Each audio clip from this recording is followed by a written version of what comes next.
Hello, welcome to my channel. I'm Amanda and today we are here with my 2020 favourite art supplies. I'm so excited for this. I love doing these videos every year and it's cool to see the kind of changes. If you want to see my favourites from the previous years, which are still my favourites today, but I just don't want this video to be so long and repetitive, you can go and check that out. I'll leave it in the iCards and it will be in the end screen as well. But these are my favourites of this year.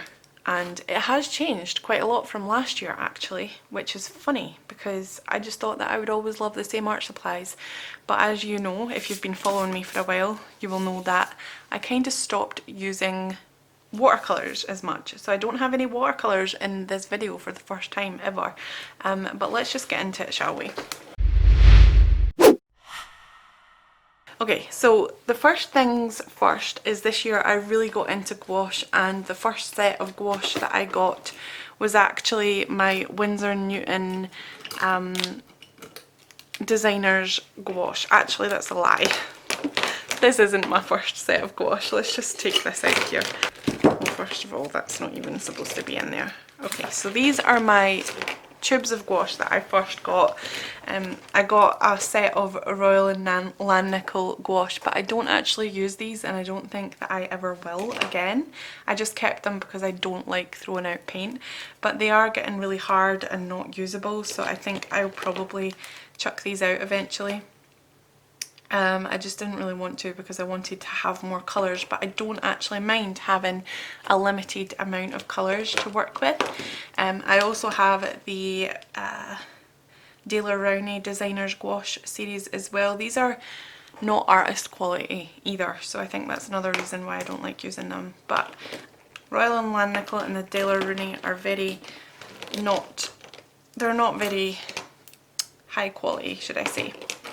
And then I got the set of gouache. The first set of gouache was my Winsor Newton Designer's Gouache set, and I got the introductory set, I think, and then I bought a little bit more colours. I have this permanent white and zinc white, which obviously are nearly gone. And then I have all of these colours here. Let's just put them in rainbow order real quick because that's just pleasing to the eye apparently, so we'll do that. Now, I did buy these Winsor Newton colours before I really knew anything about colour theory, so I did get some that I'm not too happy with getting. I got the primary yellow, which is good, and the permanent yellow deep, which I really like. I got the permanent rose, which actually should be around here because it's not good. And then I don't know why, but I have two spectrum reds and I have a primary red. This is my favourite. I love the primary red and the permanent yellow deep, or the primary yellow together, and then I like adding the primary blue too. But I have two spectrum reds and the permanent rose, then the primary blue, the ultramarine, I've got two of those, and then the cobalt turquoise light came in the set, I think. And then we got the sap green, permanent green middle, and then yellow ochre and ivory black. I use these three colours together the most. So the the permanent yellow deep, the primary red and the primary blue. This is a warm colour palette. Before I was actually mixing the spectrum red and the yellow together, and that makes a really disgusting orange colour. It's not really nice at all. But if I were to use these, I probably would use, well, first of all, I need a cool yellow, so maybe this might work actually. I don't know, because this looks like a more warm yellow than this, so this might work. And then these three colours, I actually really want to try that right now. Should we go on a tangent? It wouldn't be me if we didn't go on a tangent, would it? Let's see. Wait a minute, I need a paintbrush.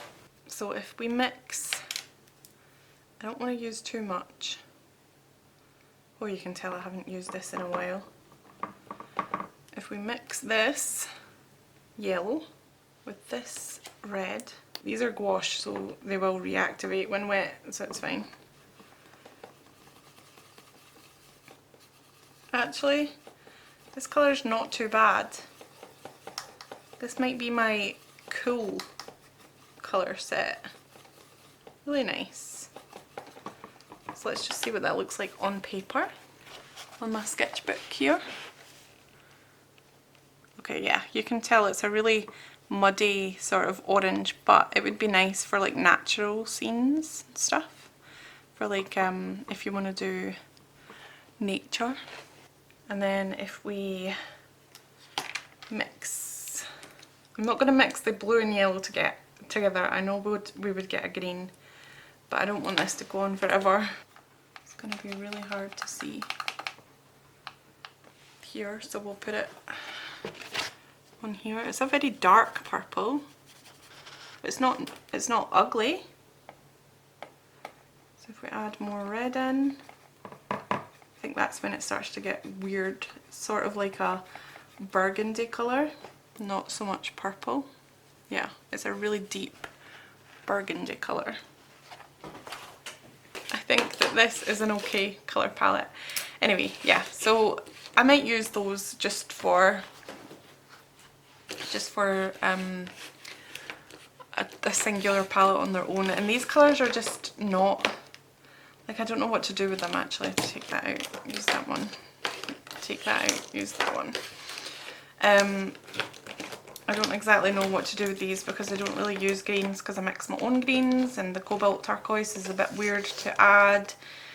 So yeah, anyway, this is my Winsor Newton set. The paint is really nice, it is high quality, and I really like it. And it's a really nice set. These would be good, wouldn't they? Ultramarine, cadmium red and cadmium yellow would be a nice 3-colour set. I think that's why I bought them in the first place. I haven't exactly tried, but I will try that actually. I think I'll keep these out so that I can do a little try with those. I tend to like to use a darker colour too with that, so that would be burnt sienna or burnt umber usually, which is nice. But yes, anyway, let's put all these back in. I just keep them in this little jar. Something that I have gotten into recently is actually acrylic gouache. I didn't really like them to start with, but then I started using them a little bit more and I really like them. And the thing that I like about these is that like, I don't like to mix these, but I do. I tend to mix these a lot. I have some really nice colours here, but I tend to use them.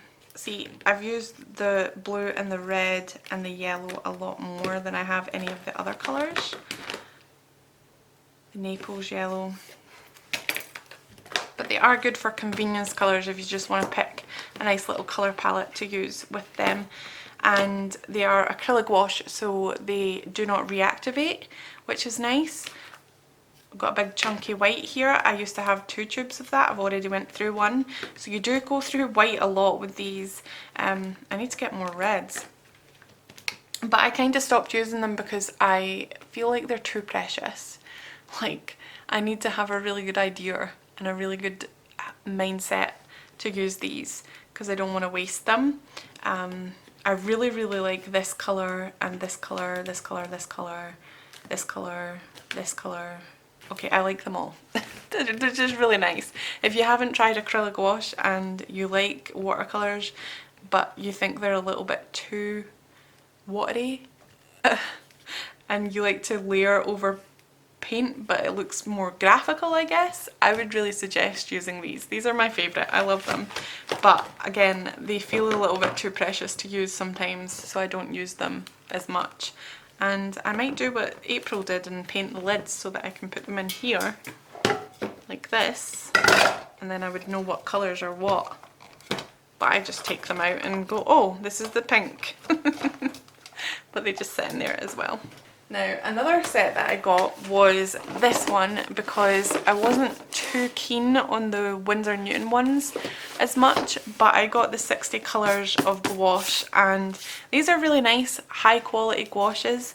I just stopped using them because I moved on to the acrylic gouache, but I do want to use these up. It's just that the colour selection is a little bit strange, but I think that they would be good just to pick a few colours from and use as colour palettes on their own, but they are really nice and I really do like them, and they are less expensive than the Winsor Newton and the Holbein Gouache. These are Holbein, by the way, did I say that? No. But yeah, these are really good, and these are premium 60 gouache colours by Arteza. Arteza is a really good brand for affordable art supplies, not affiliated or sponsored in any way. Sorry, I know that was a little bit out of focus then. But yeah, these are really good. I really do love them. I wish that I could find more uses for them. I just need to use my paint, basically. I have all this paint, so much possibility to make a lot of lovely art, so I might crack them out.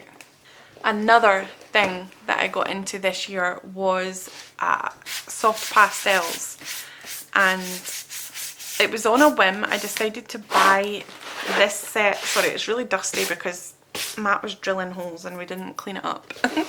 I bought this set for my birthday as a birthday present for myself. It is Rembrandt the Professional Choice of soft pastels, and you get all of these colours. They're absolutely glorious. Look at them. Love them, and they're so fun to use, and I love them. It's just that I find it hard to pick what medium to use for what supply. And then I got these Faber-Castell Artist pencils for myself, Pastel Pencils for myself as well, and these are just glorious too for more detailed drawings. I haven't used these too much. I've used them once, but they are so good and so nice. I want to use these more. I just don't know what exactly I want to draw with them. And then I have the Pastel Matte paper, which I did draw this. Whoops. I did draw this with them. It's just a really lovely paper. They come in different colours. Mostly this really nice colour, grey. This paper is so good to use. It's really nice. Kind of more white colour. Comes in all these different colours. Yeah, but they come in nice colours and they're really nice. I think I probably should have chosen a different colour for this because it doesn't really complement her skin tone whatsoever. But I had really a lot of fun using these, and I do definitely want to get back into using them. They have become some of my favourite things to use and to draw landscapes with, but I also really like to draw portraits with them. I do want to try and use these together as in a little piece, like to use the soft pastels and the pencils for more details together, and that's something that I probably will do. I might do my annual portrait with these actually. I don't know yet, but I might. I think that's it for the main supplies, apart from my digital things, which would be my 12.9 inch iPad, my 12.9 iPad Pro, and my Apple Pencil obviously, and then my 22 inch XP pen drawing tablet as well is something that I really love to use and make art with. Other than that, it's just on to the actual supplies that I enjoy or that are my favourite to draw, and I think that these two have been featured in every single favourites video of mine since I got them. These are the Graph Gear 1000 Pentel pen mechanical pencils. I've got one in 0.9 and one in 0.7. I love using these. Currently I have the Pilot Colour Eno 0.7 Violet in the 0.7 pencil, and I just have, I think they were like the only, yeah, these are Pilot Eno as well. 0.9 2B Pilot Eno pencil leads. So yes, I love these pencils and I love to draw with them and they make me happy. Another couple of things that I love to draw with are obviously the Colorist Pencils. Those are really good if you want to paint and you don't want graphite showing through. And also I really love the Bic round stick mediums to draw with, and then everybody should have one of these. In my previous videos, I've always said that these are weird and I don't know how to use them and I don't know how they work, but I think it was just because I had a really cheap brand and they didn't work very well. But I now have this, so I'm really happy with it and I really love it and I'm really excited. So yes, I needed a razor. I've just been basically addicted to gouache and pastels, and I think that these are going to be my mediums going forward. I don't know how to separate using gouache from pastels, how to choose, but I guess it just depends on the mood. Or maybe I should force myself to use one medium one month and then the other medium the next month and just alternate. I'm not sure, but I really do want to get into using all of them more, and that includes the different brands and types of gouache. Obviously I haven't used these much since I got them, but they have some nice colours in here and I think that they would be really cool to make art with, and limited colour palettes as well, so I'm really excited about that. Tell me what your favourite art supplies this year was in the comments below, and thank you so much for watching. Please remember to comment, like and subscribe if you haven't already, and I will see you next time. Bye!